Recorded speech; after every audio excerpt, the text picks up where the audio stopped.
Des salles de classe transformées en chambres d'hôtel.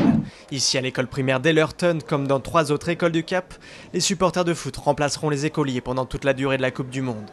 À 40 € la nuit, la formule attire déjà les touristes à une période où les prix vont flamber.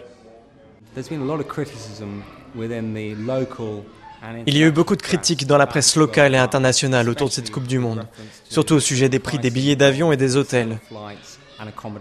On veut s'attaquer au problème et proposer un bon rapport qualité-prix, accessible à tous nos clients. Chaque école a été choisie pour sa proximité avec le stade du Mondial.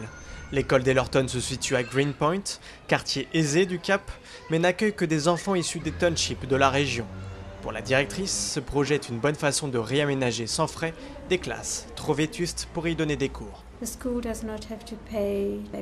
L'école n'a rien à payer. Ils refont toute la peinture, ils réparent les portes et les fenêtres. L'avantage, c'est qu'après la Coupe du Monde, les professeurs auront des salles rénovées pour y faire cours.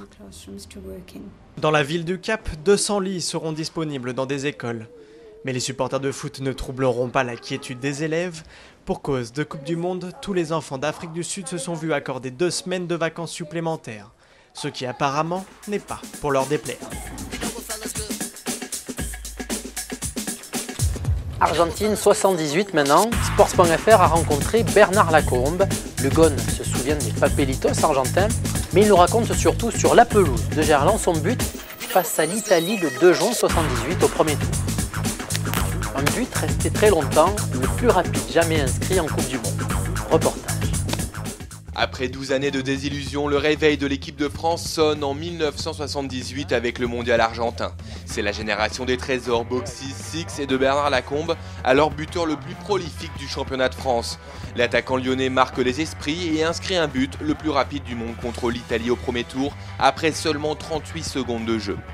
Didier Six qui part et qui pousse la balle, il accélère, il prend 2-3 mètres à Gentile.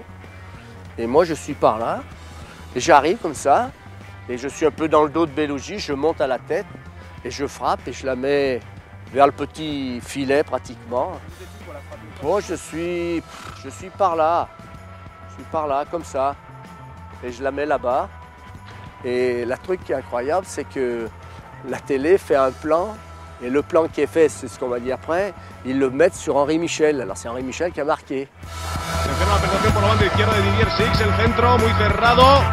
Y atención al primer gol, el gol de Lacombe. J'en ai marqué 255. Et quand je suis dans des endroits en France, il y a beaucoup de gens qui viennent vers moi me dire oh là là, le but de la Coupe du Monde en Argentine. Alors je leur dis putain, j'ai l'impression d'en avoir marqué un dans ma carrière, c'est celui-là. Tombés dans un groupe particulièrement relevé, les Français ne se qualifient pas mais font bonne figure. Ils ne concèdent que de courtes défaites et font l'expérience d'un match contre l'Argentine qui joue à domicile. Il y a 100 000, ils sont 100 000 Argentins qui se tiennent debout par le bras comme ça et qui chantent « Vamos, vamos Argentina ». Et là, il y a les hymnes et en plus, les 2 équipes ne sortent pas en même temps. Et les Argentins sortent à ce moment-là. Et ces papiers là qui tombaient. Et pour nous, ça restera quelque chose d'immense. On a manqué certainement dans la préparation, dans la récupération, dans plein de choses où on était moins pointu qu'aujourd'hui. Et je pense que, bon, déjà, si le championnat avait été arrêté, si la Coupe de France avait été arrêtée, qu'on dise, allez, on part en stage le 5 mai à Font-Romeu, on fait la préparation à Font-Romeu, on va bien bosser. Alors que là, à ce moment-là, rendez-vous compte qu'il y en a certains qui partent faire les demi-finales et la finale de la Coupe de France.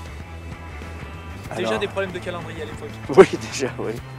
Ça existait déjà, même s'il y avait moins de matchs qu'aujourd'hui.